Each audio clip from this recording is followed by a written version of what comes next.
Hey everyone, it's Alison Heikkila. Thank you so much for joining me for my latest video with Imagine. We're going to be doing a really fun and easy to do snowflake ornament card. To get started, I've got 4 colors of Memento ink. We have Summer Sky, Paris Dusk, Nautical Blue, and Teal Zeal. You can see that the colors come in 2 different sizes. That's just what I happen to have. And we are going to work with the Snowflake Ornament stencils from Spellbinders for this card. I've also got the Spiffy Speckles 6x6 paper pad from Fawn. I chose a blue paper for this because we're going with a snowflake theme and we're going with these nice shades of blue and teal, and the blue would be perfect for it. And it just adds a little something extra. Not only does it give you a pre-colored background, but those speckles that are on there add a little bit of interest as well. So I've attached my paper, which I cut to 4 by 5 1/4, to my gel press plate. You don't have to do this. There are other brands of items that work for this as well. You can use the waffle flower grip mat. Altenew has something as well. But I like to use my gel press plate. That's what I have.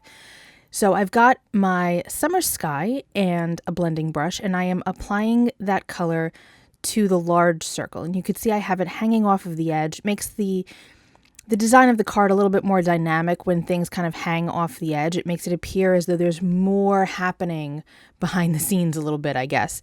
And, just makes it interesting. Instead of having everything just placed just so on a card. I went in with the Paris Dusk next, just around the edge, to give it a bit of shading. And you can see I'm just using water and a microfiber cloth to clean off my stencil so that I can move on to the next piece or the next ornament. This set comes with masks for the 2 circles. So that's great when you want to layer them. So I am going to have the smaller ornament technically behind the larger one. So I put that large mask on top of our first circle. And now I'm going to do the same thing as I did with the first one and start with the Summer Sky. And then I'm going to go in with the Paris Dusk. Now you can have your ornaments, centered on your paper, whatever. I just did another video that has ornaments that are centered, or whatever your object is. It doesn't have to be ornaments. It could be a tree. It could be an animal. Doesn't matter. But there's more of a dynamic quality to it when you have things kind of cut off. And we're going to even trim this down further in a little bit. So now we're going to start with the snowflakes. So I put that mask back. I didn't wash off my stencil. It's not really necessary at the moment, but I'm going to use some washi tape to mask off any areas that I don't want to get the Teal Zeal ink. So we're going to start off with that. I've got a different blending brush now, and I'm just applying this color all over the ornament.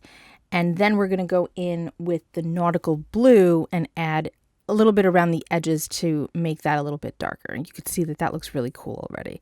This is a really well-designed stencil. There are a lot of components to it that we're not actually using today, but just know that they are there. You can add bows and fun stuff, but I decided to not do that for this particular card. But you can, which is fun. Gives you lots of options. More with the Teal Zeal, just quick blending. This is a great card for beginners. If you're just starting out, if you're not really used to ink blending, this is a very forgiving type of card to kind of practice with because you're working in small areas. You don't have to go too crazy. Look at how pretty that is. Leaving that center of the ornaments kind of with less ink and keeping it lighter makes it really look round, and darkening those edges helps a lot too. I've got my Silvery Shimmer Delicata ink, and I'm just going in with the pad directly. Not the best way to do it, to be perfectly honest, but I wanted you to see that you don't always need to have a tool to apply your ink. So I'm just using the corner of the pad and I'm squishing it in. My pad is very juicy, so it's a little squished around the edges. Not quite as clean as I would have liked it to be, but next time I would just push a little less. You can also use a sponge dauber to apply it, and that would make it nice and clean as well. So because of the bows on this stencil set, you can apply it right where that ornament topper is, and that's why there's a break there. But since we're not using the bows, I wanted to seal it off. So I just grabbed a silver gel pen to just complete the ornaments. In the stencil set, there's also a straight line that you can use as the string to hang the ornaments, but I didn't feel it was necessary to use that at this point, so I just used that same gel pen and my ruler, and I just drew a line.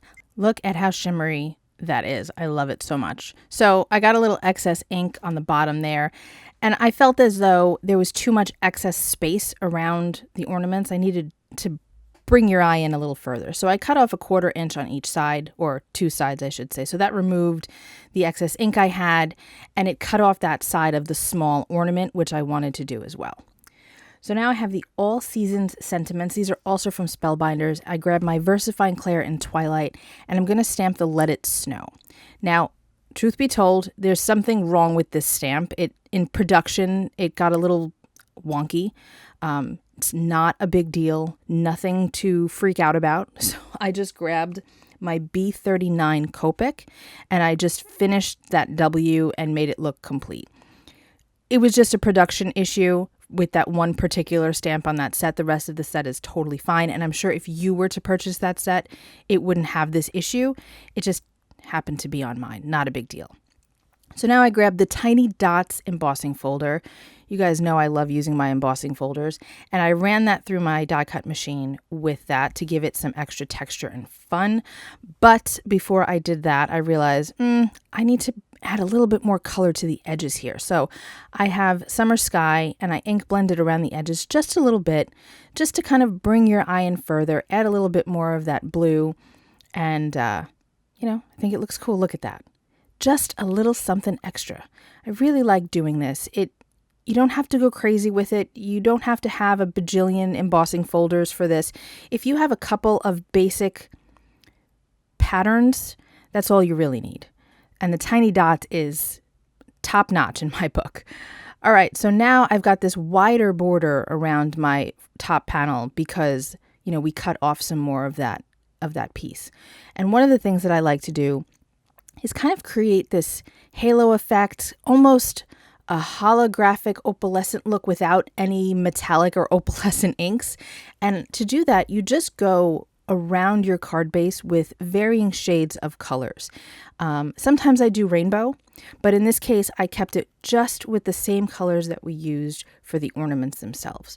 No extras, no less, and it just kind of makes it look like it's shimmery without the shimmer, because you've got the light, you've got the dark, the gradation is soft and beautiful.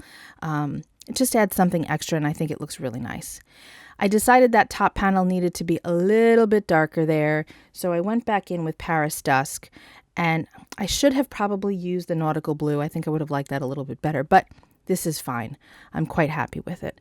So now I'm just going to adhere this panel to my card base, and we're done, you guys. This was a fast card. Again, this is a great card for beginners. This is a great card for batching. You don't have to do shades of blue. Break out whatever tones you like and just make a monochromatic, beautiful ornament snowflake card. I hope you enjoyed this video, everybody. I will be back really soon with another one. Thank you so much for hanging out with me. Be well, stay safe. Peace out.